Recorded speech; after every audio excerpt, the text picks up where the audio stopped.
today we really need to get you guys on the right track with your RP2. I think we all know the problem, though you didn't really did it entirely correctly, even though you've already submitted it in. And Cherries, you have not done your RP2 at all at the moment now. Right. So I think let's give each other some time here. I'll give you some deadline here at the moment.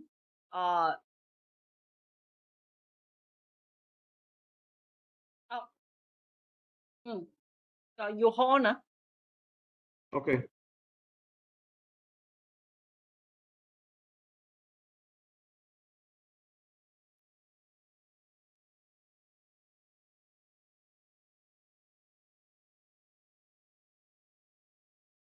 Okay, sorry. My cat is making some noise. Okay. Right. So I think especially for Cherries, you are embarking onto RP2. I think you and Thor, Thor has already definitely done a lot more than you. But we will base it on the same kind of schedule as we go along at the moment now. Actually, you need time for data collection.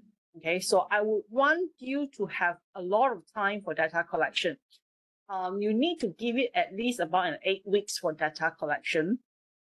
All right, and then so it means that by week 2, okay, by week 2, I need to see some very specific methodology from you guys, a write-up of methodology from both of you. So though for you, it's not so much of an issue. It's just like how to clean it up only at the moment. And for Cherries, you need to have the framework and start writing about your methodology. All right. And then once the methodology is confirmed by week 2 or 3, you can proceed with data collection. So by week 10, I want you all to hand in all your data collection already. I mean, that the detail of your data collection and all that. It doesn't matter like what all this time is, your data collection is not entirely completed. Okay.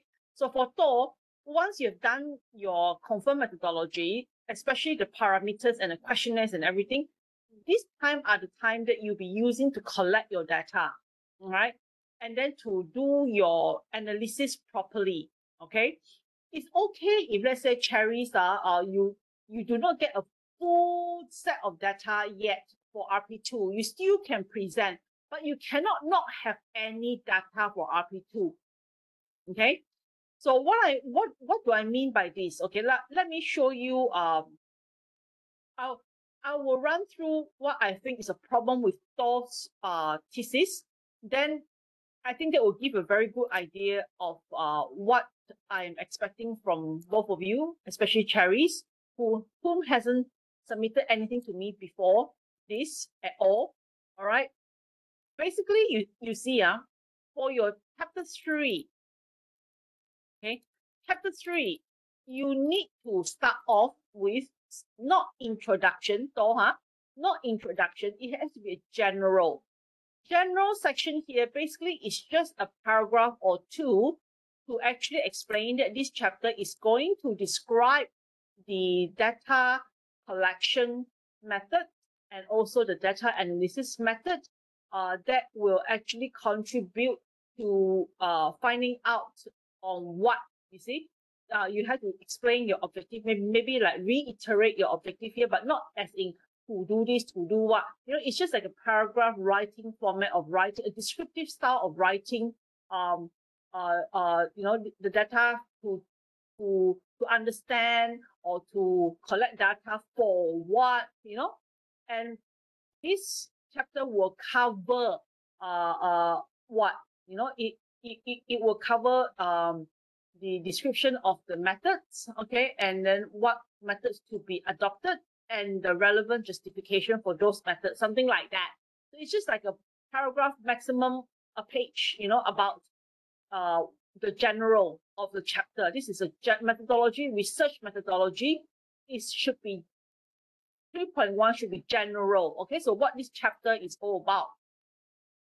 Then it's fine to have a research philosophy because your focus is in this, you see. So I don't need you to do this justification.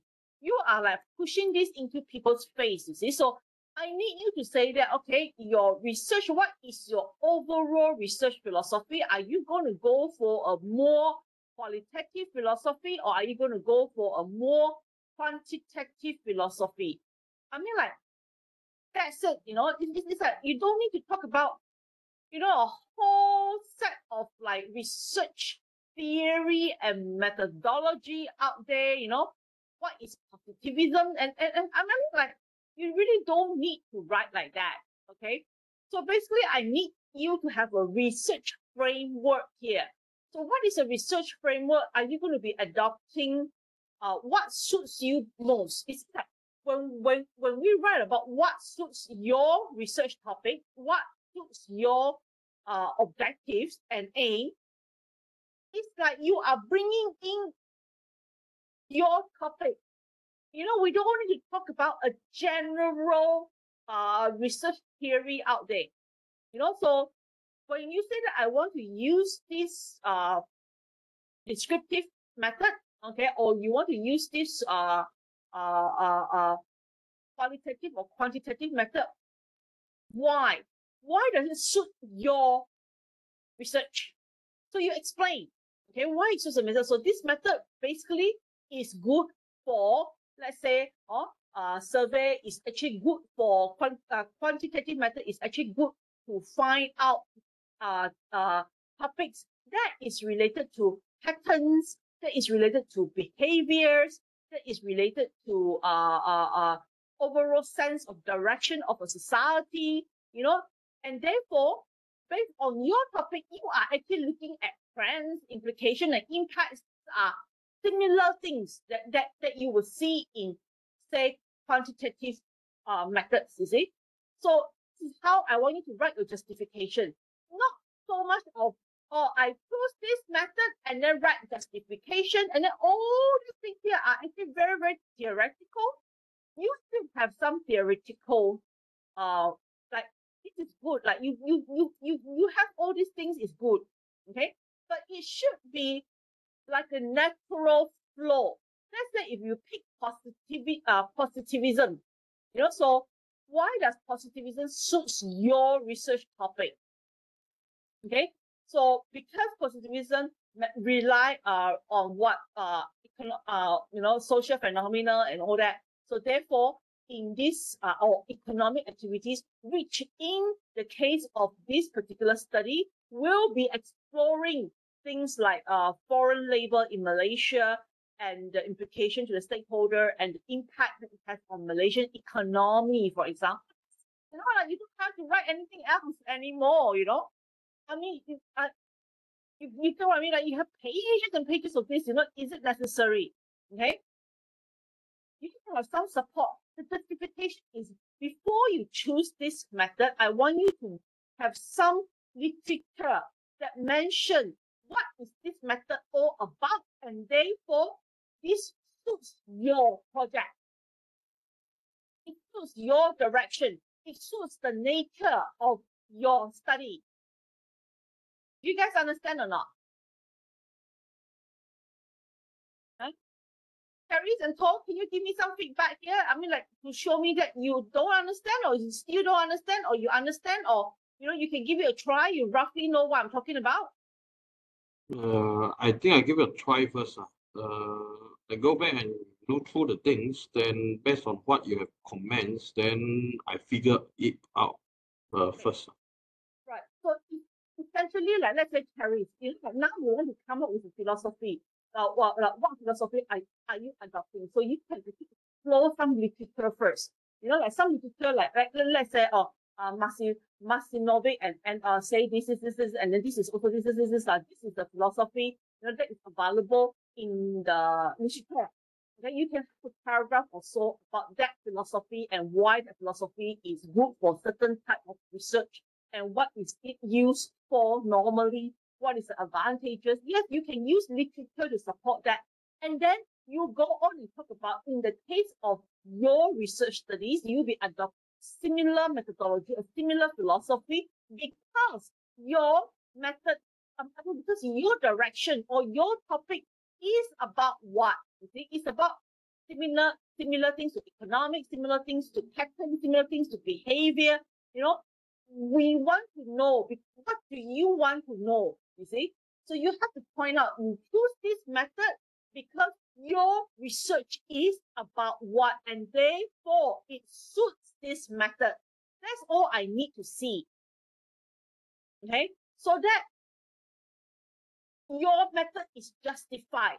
It's not like you pick something out from nowhere and then you suka write. It's just that if I want to write a research methodology without any justification, it's very simple. It's just that I will sit in the, if I say I want to go to Unimas today, there is driving, there is walking, there is taking public transport. Okay, so why it suits me better to drive? Okay, so because driving in the normal literature, it shows this sort of advantage. It shows that this will get you to places in the shortest period of time, you know, and these are the benefits, these are the reasons, you know, and then these are the vehicles that you can use and all that. And then because you are taking up this route, and therefore this method actually can be applicable, will be used also for your research. So you are taking, so you know, like what we don't want in the research methodology is a student just write, you know, like, oh, first I will do this, then I will do survey, and then I will do sampling. I will take 50 to I will take 50 sample, and then I will go and survey who, and then this is, I will analyze it like this. I can tell you, I read so many reports. I failed so many of these people. Okay, I mean, like my MSCEM. The question that I asked this girl, I asked her, why you pick 60 people? What is the basis? She couldn't answer me because she write her own methodology simply from her head only. I don't want to see that, you see. So that is why when I say justification, it's not about you writing like a justification, like an obvious face in your face justification, but you know, you are explaining why you are adopting this method and how it suits your project, and therefore I will adopt it. Okay, so generally, research philosophy, you not need to talk about it if you don't want to, but research approach is very important. It's like, all this thing is already very obvious lah, huh? I mean, like, what my concern is more on the research framework. You see, so if you're talking about research framework, you see, I thought from 3.2 to 3.3 up until here, you are literally just giving me a lot of writing that doesn't tell me anything. Okay, like up to here. Sampling got lah, huh? But then it's like research design. So where is your framework? Where is the research framework? Your research framework is you found out your philosophy is like this. You're deducing some, you are actually deducing some sort of research question. From the research question, you will carry out literature review. From the literature review, you will establish what is the research gap. And from the research gap, we will have different objectives to address this research gap. And then from different research objective, we will design a method to resolve this to resolve or to get the answer to the study. Okay, so basically this thing onwards here, this 63-page onwards, in your research methodology, you are writing too many things that is not necessary. Okay, so can you just sort of like compress it to the direction, and then from there just lump it under research philosophy and research philosophy adopted, and then you just move into research design. And what do you mean by descriptive design? Design is descriptive. I'm trying to understand you also. Is that you are confusing me. You are actually writing a paper on research methodology, actually.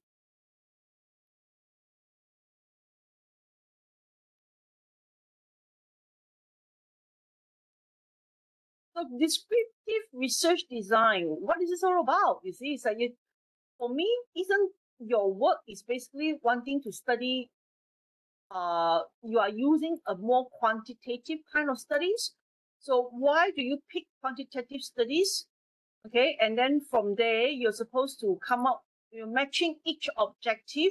You are supposed to come up with the parameters of your studies. So where is the parameters of your studies? See, your entire methodology. Yeah, so this one here, you see this one here, this one here, this one here, okay, all these things here, where did you get it from? Yeah, so this is okay, Sulaiman and all that, but how did you arrive at this? This is supposed to be your parameters. This is supposed to be a sub-parameters. Okay, so in order to have a quantitative, so after you say you want to pick quantitative, then you say, okay, from quantitative, I'm going to use survey. So I want to use why you want to use survey? What is the benefit of having survey? So you support that with some literature. And now you move on to what are you studying? So from objective number 1, you will be looking at what trends, right? So by looking at trends, what is it in trend? You see? So is it just one person saying that the trend? You have to define this word trend, you know. So under the word trend, you be looking at patterns, maybe. You see, like, how is this thing here related to trends? Is it? I can't see the picture. Huh? Use of foreign labor. What use is a parameter, but what is a sub-parameter? Is it numbers? Use that's related to numbers of foreign labor? Is it related to cost of foreign labor? Huh? So is it all these things that you're writing here? I don't see a basis, you know. All these things here, yeah, you give me something here, you give me something here. But honestly, when I look at this, I cannot relate. I cannot relate why Yap Lee and Skidmore is defining this as performance, you see, industry performance.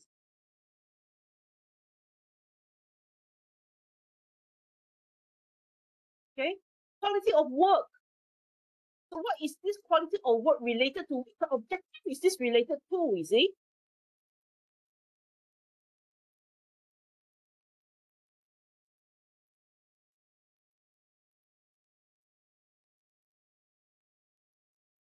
So you need to properly define your variables, okay?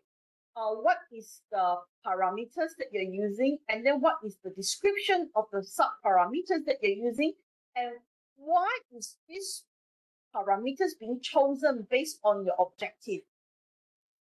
So when you're looking at trend, are you looking at what? When you're looking at challenges, what are you looking at? When you're looking at implication, what are you looking at? You see? You get me or not, though? So I'm trying to understand what on. Yeah, I mean, it's like, put it very simply, I do not see where you get your industry performance quality of work. I see all these independent variable, the DV. I do not see, number one, where you get it from, and how is that related to your objective. And I don't see how under this DV, the item in the middle are being generated.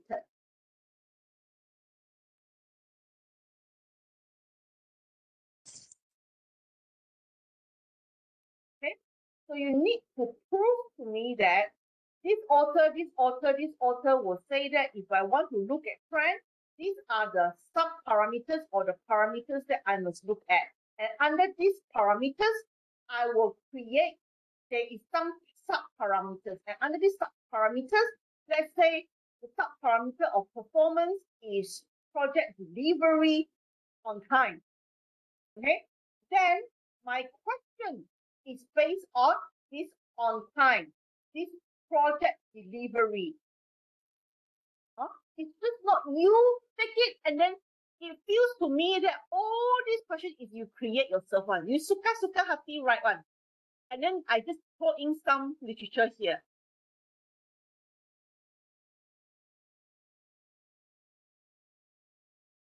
Okay, because I don't see how this one here is the industry performance.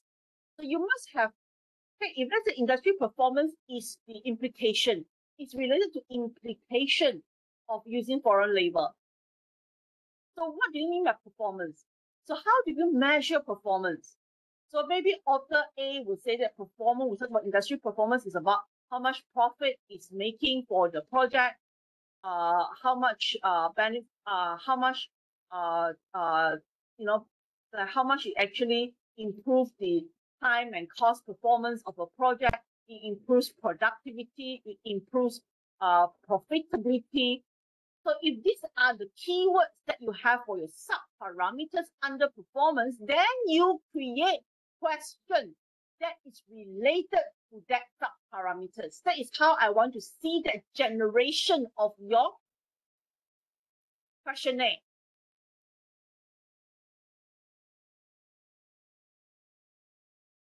Okay, so this is the same thing with cerries, you know. You don't say that this is not related to you, because whatever method that you are using, you need to have parameters and sub-parameters. If you are doing a document study, or you are doing project case study, for example, that you have chosen that as your method as project case study, you also need to know what to study, correct or not? So what is your parameters? What are your sub-parameters? And then what are your questions that you're trying to find out?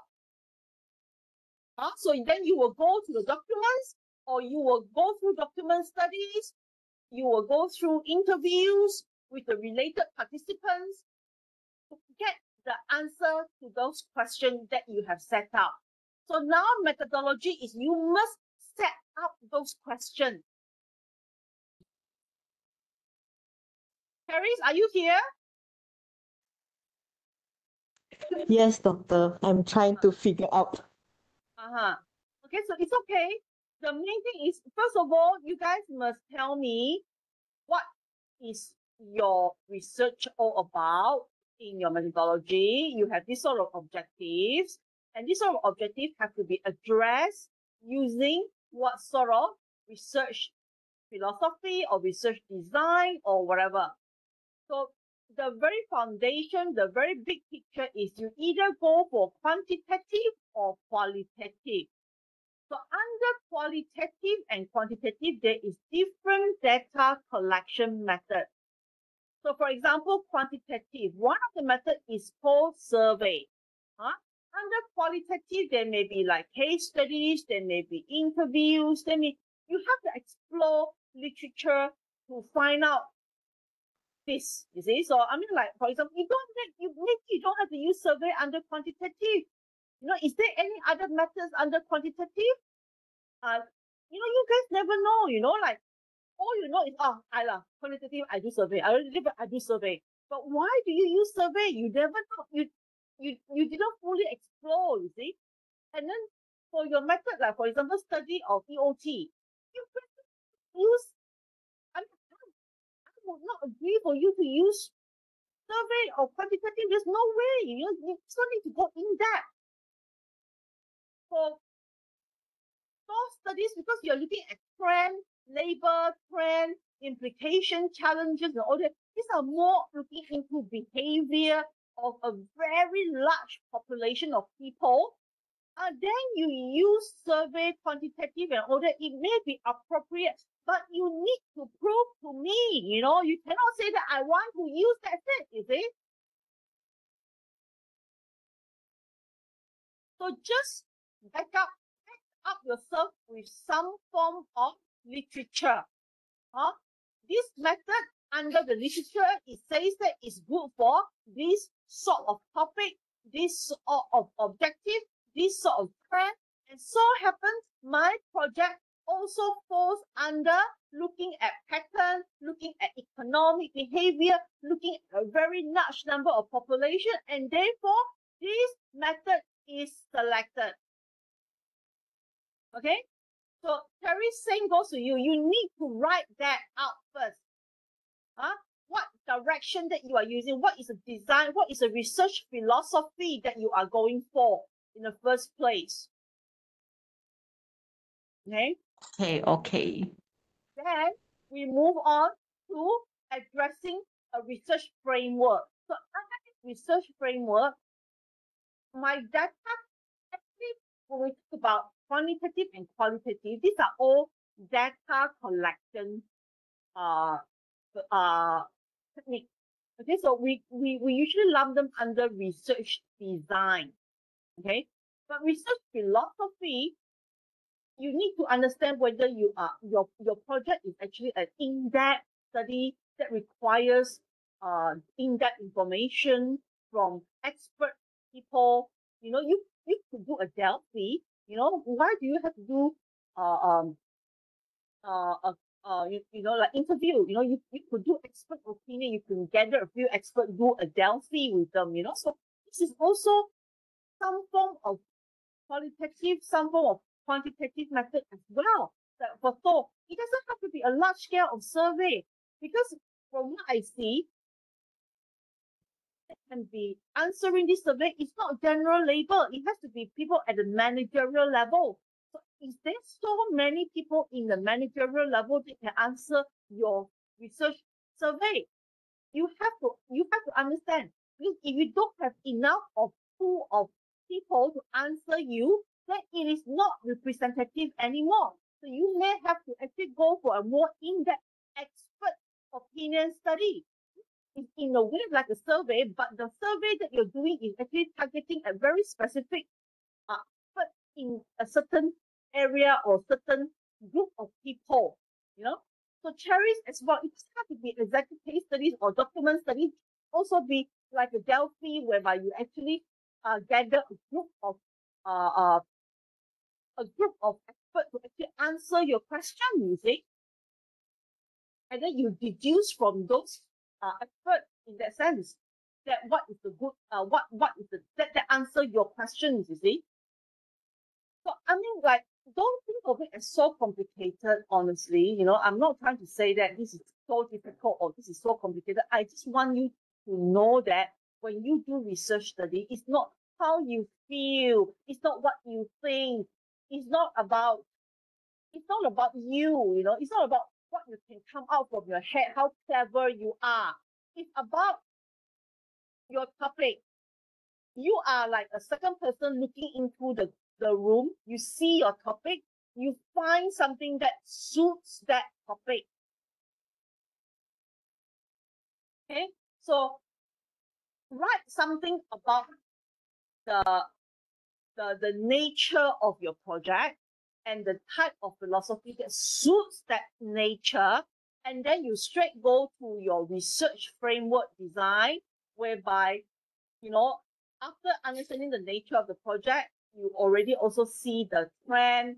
I mean, you already see the objectives. From the objectives, you can see that what method is more suitable. Is it quantitative or is it qualitative? So what is the benefit of qualitative, quantitative, and therefore you pick the right method, pick the right direction. It's either qualitative or quantitative or semi-qualitative, and then from there you pick the method of data collection. This case study, Delphi, this survey, these are all research methods of data collection, where you are getting your data from, how you're going to get your data from. Okay, then move on. You need to first, if you're going for so you say that, okay, I will confirm that I'm going to use this research method of quantitative. So under quantitative, what are the different methods under quantitative? Then you pick one method. Let's say, so you pick survey. So you feel like you already argue that survey is actually suitable for your project, that you're going to have enough participants. Then you can describe your but I think all of this before you can describe the sampling and all that, describe the parameters first. Parameters, subparameters, and then the questions that you are looking to ask. And then you talk about the audience that you are going to go for, or the respondents, or the expert that you're looking at. So you limit, you write the constraint. I want my expert to be 35 years of 20 years of or 5 years. There must be of engineering, there must be in management, there must have come into contact with contract, etc., etc., etc. So depending on your research, you set the constraint, and then you talk about your audience, how you want to get them. Is it through sampling, random sampling, snowball sampling? You know, what is the benefit of all this sampling method, and then which one are you going to pick because it suits your method, it suits you more, okay, it suits your project more, it is more closer to whatever that you're seeing in the project and in the questions that you're asking. It's best answered by this group of respondents that can be obtained through this sort of sampling method. So then everything flows, you see, it flows that then in the end, whatever they give you is valid. Once you simply go out there, survey this guy, survey that guy, the answer is valid or not, we do not know, you know, because it's only through a proper set of research method, writing and thinking, that you are ensuring that the result that you are getting is actually valid, you know. That's why the girl that I felt in MSCEM, very simply because I'm very doubtful of the result, because I don't see the logic, the whole set of logic behind why she picked the respondents, why she used survey, and how that relates to the objective or the topic that she studied. I cannot see that. Oh, I believe there's this result of 60 people, and there's so many population inputting. Why you only pick 60 people? She cannot answer. I don't want you guys to have that problem. And I know you already got some questions from Dr. Lee that you couldn't answer. Correct or not? Yeah. Yeah.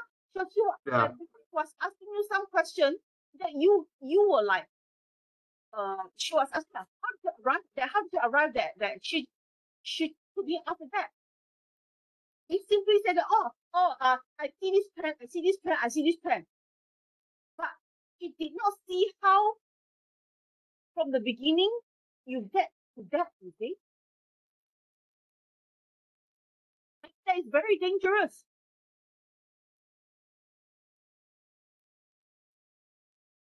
Okay. So one way of ensuring that your data is valid is to have a valid method. A method that really suits your project, a respondents group that suits your project. Then you can get an answer that is valid. So I know that you were like kind of like last minute trying to cook up something. We all know that. We all know that she knows that I didn't talk to her before. You know, I didn't talk to her before you went for the presentation. I leave it to her. But after that, I spoke to her about your case. So then she said, now wonder you couldn't answer a lot of things. You were like coming up with a lot of summary statement or statement, but then there's no basis or no data for those statements, you see. That's why she was wondering why. Okay. But we know that we are passing you. We just pass you so that you can actually get a feel about, you know, what is wrong, you see. So that's why I want you to do this properly this time. All right. So set your parameters, and then after that, set with this sort of question, with this sort of research, what sort of respondents is what sort of group of people, who is your audience, and who should you be looking for your answer to, who can give you the answer. And then after that, you talk about your data analysis method. Analysis method, there's so many analysis method out there. Do you have to do mean standard D? Can you actually do some correlation? Is there any correlation between usage of foreign labor with social problems? Or is there any correlation of high usage of foreign labors with industry performance or quality of work? Maybe you can do analysis in that direction as well. Why not? You see? Don't just RRI, RRI, RRI. No? So a good study should have more than just ranking. What is most important, what is less important? Because anybody can do RRI, anybody can do SPSS. In the end, the result comes out to get an A or B or C for your research project. In the end, to get that grade, basically is the level of complexity of your thoughts. You know, everybody can see that, oh yeah, foreign labor is creating a lot of problems, you know, and therefore, yeah, it is a problem. So if your research is like, yeah, it is a problem, it's an auntie, uncle coffee shop also know this is a problem. So what makes your research so special? So you go through one semester to come up with the conclusion that, yeah, it is a problem. No. Okay, yeah, you can have that. In the end, you have done some work, you have done some studies, you arrive at that kind of level of conclusion. Yes, we will pass you. Okay, get a 60, go out. You know, bye-bye, see you later. But if your level of thought is higher, you explain, you know, you explain the trend, the implication, you know, and you explain solution, you explain how certain things are linked together. That level of thought that comes from your results, then you will see that your grade is so much better.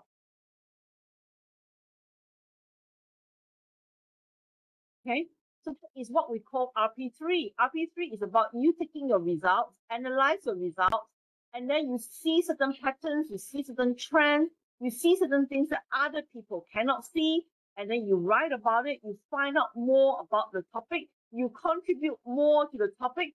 That's where you get your A, you know, or A- at least.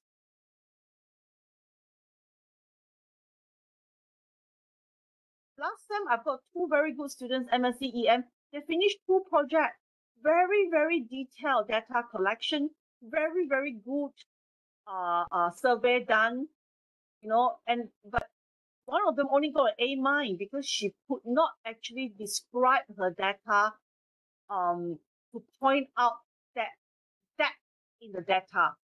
So, but at least she got an A-, you know.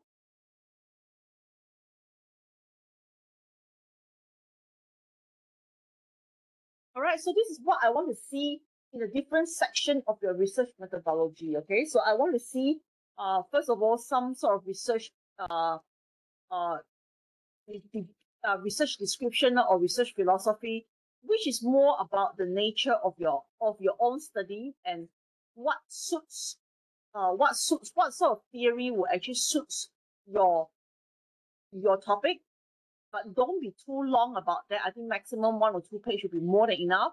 Then go to your research framework design, whereby you bring in a flow chart with all your literature review and then your research gap and then your objectives to address that research gap, you know, and then from the research methodology, you are using what to find out what research data collection, what research design, as in descriptive, or as in qualitative or quantitative. So from after you select that, you design your parameters and sub-parameters with the literature that you've already done in your chapter 2. And then after that, you move on and talk about your respondents, your sampling respondents, then another section on your data analysis method and what method you're choosing to analyze your data, what formula, what sort of calculation that you'll be utilizing. And then this is how you will get your results, and then you will describe your results and then discuss about your results and then summary. So this is your research methodology. Okay? Yeah. Okay, doctor. Okay. So this is already next week is week 1. So from today is Monday. So until week 2, okay, I do not want to see any more delays in this. I know, Paul, you've already done some work, so and you are not registering also. So I'm not too worried, but I do not want you to waste this semester ding-donging around. Okay, I want to see the improvement work from you for your methodology. And then we want to set a proper questionnaire, then you go and get the data properly this time. Yeah, trying to get it better and improve. Okay, all right. So I want to see by week 2, the end of week 2 lah, huh? Beginning of week 2 is like the following week, 12 plus 7, I think on this 19. After 19, I want you both at least to give me a draft of your research methodology. Is that doable? It's 3 weeks from now. Yeah, yeah. Okay. Harry, huh? Okay, huh? Okay. Doctor Yes. recorder. Yes, can. But for your method, I mean, like you are very fresh to this. Thor has already done something. But I know it's a bit tougher for you. But you just have to look at the nature of your topic because you're doing assessment method. You're doing assessment method of EOT, right? Sorry? What is the topic about again? The EOT Are you and looking the JKR contract. at JKR contract? So you're looking at how JKR contract actually manage EOT lah, correct? Now? Ah. So basically, that means you need to get a lot of different projects as a case study. Not I wouldn't think that survey is going to suit you at all lah. Feel this way lah, huh? Okay. So it may be better for you to get JKR based project that has POC, or you don't use JKR form, but you can also use JKR form as a basis, but any project, private or GLC or any project that will actually use that has EOT issues. You can study those projects, but you must determine the scope. Like how much is enough? Is one case study enough? Or is it 6 case studies enough? Or is it 5 case studies enough? You have to tell me. Okay. Yeah. First of all, it's their literature. Maybe the literature will say something like, for case studies where there is a lot of in-depth information, a lot of cases within the case studies, you don't have to do multiple, you only have to do one case studies is enough. Okay? So, but then if let's say your project only have one EOT or 2 EOT, you may need more to establish the issues here, you see?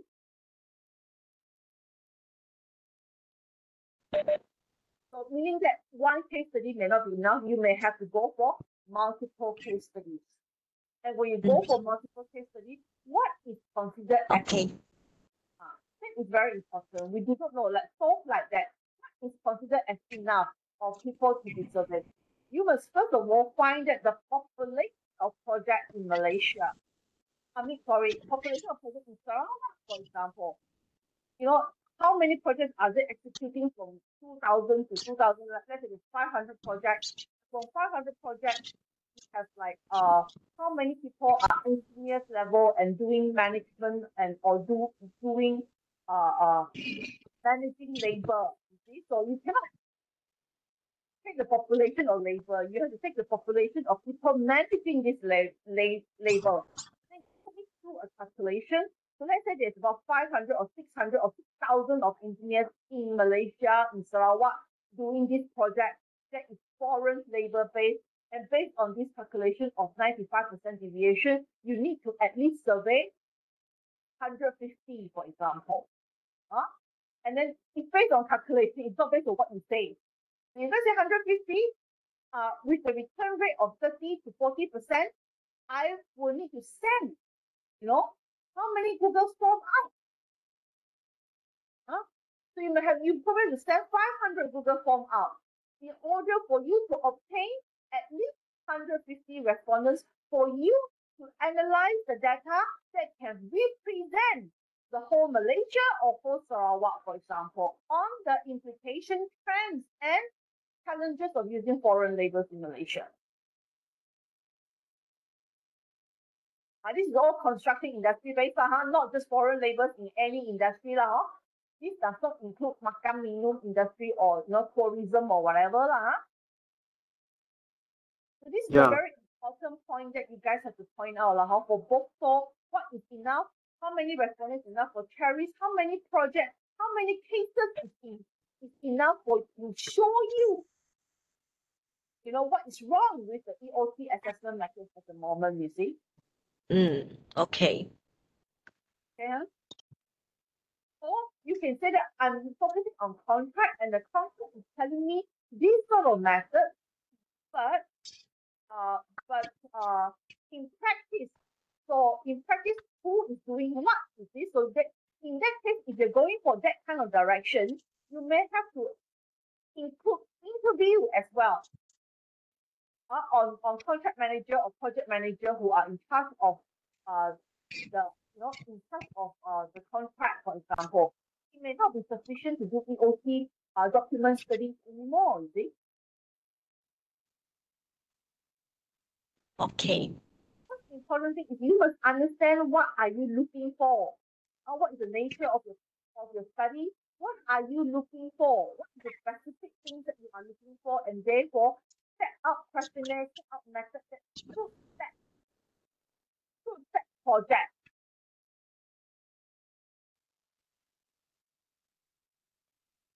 Okay, Okay. I think you all are smart people, I really think you can manage this, So many people have already managed this. Honestly, cannot fail one, So just please do it properly so that you can be proud of your work, that you can know that you have found out something new, and then most importantly, I need you guys to learn how to think. Not just the pasar way of like, oh yeah, I got this problem and therefore I take a car, I drive to here and then I stop here and I do this. It's all about you thinking. No, research is about a proper systematic way of proving, of justifying what method that suits your project more, and then from there design questions, design audiences, design analysis method, and then in the end your result valid. And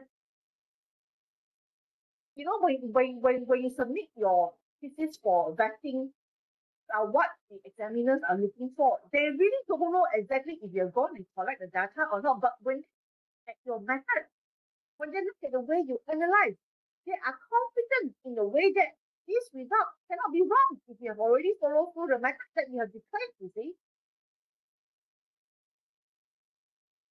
So it's very important to write a good methodology so that you are convincing enough to your audiences that your result is convincing. So if you have given a very clear, good methodology from Thor, Dr. Lee will not question you. Hey, where did you get this statement from? You say that is a problem, you say that this is what. Nobody will doubt your statement. If they can see a very systematic a very verified, research method that is completely verified, you see. So what I'm trying to get you guys to do this is so that you do not get into that kind of question, like that kind of doubt that you're putting in people. You see, the moment, like for example, you already put that doubt in Dr. Lee. So then she is going to tend to dig more later on when she see your discussion in the future. So you already put a bomb there already, Yeah.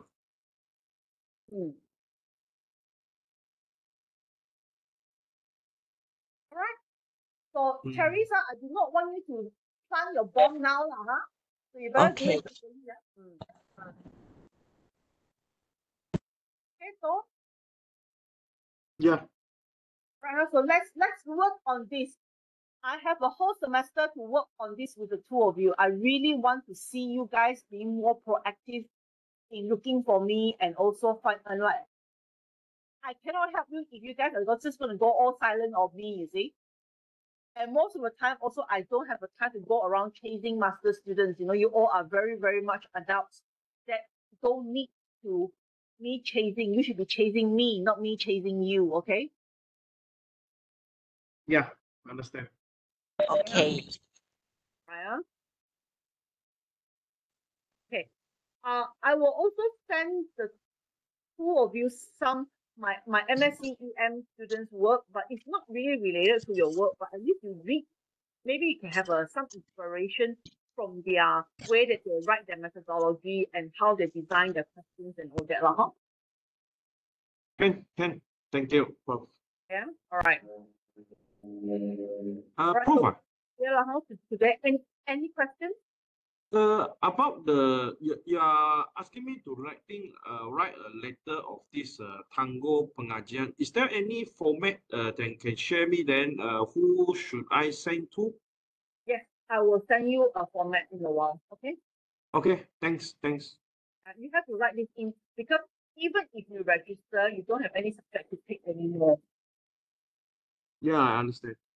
I agree with what you are saying. So I will write this letter, email lah, to send to those related Yeah. parties. If to the director of DGS, then you have to go online and search who is the director now. I also don't know who's the director now. I forgot his name. And then melalui dekan, which is Prof. Noslina Sadong. And then at the back is the CC me. So you write a formal letter, and then you email that letter to CGS, the director, CC the dekan, and myself. Sure. After I draft the letter, I will let you go through first whether it's correct, then before I send it out. Yeah. Okay. No problem. But you just do it by this week. That should be fine. Yeah, this week is registration week. Yeah. And then for Yeah. cerries, I'm sure that you guys are all student over, so get yourself registered as soon as possible. Huh? But doctor, can we have the timetable? Because when register, we need to select AM or PM. Timetable. Yeah. I already gave you guys a timetable. Like it's just that there'll be some changes in the lecturer's name only. You can use back that timetable will not change already. It's already all day. Huh? I already put it in the group. Not yet. Not yet, leh. Not yet. Oh, okay. Can. I will do that tomorrow. Okay. ASAP. Right. It's already done actually. It's just that some lecturers they are having some restructuring of some lecturers teaching certain subjects. Yeah. Okay, sure. Thanks, doctor. Thank you. All right. Have a good night. Yeah. Okay, thanks, Prof. Thanks. Bye. All right.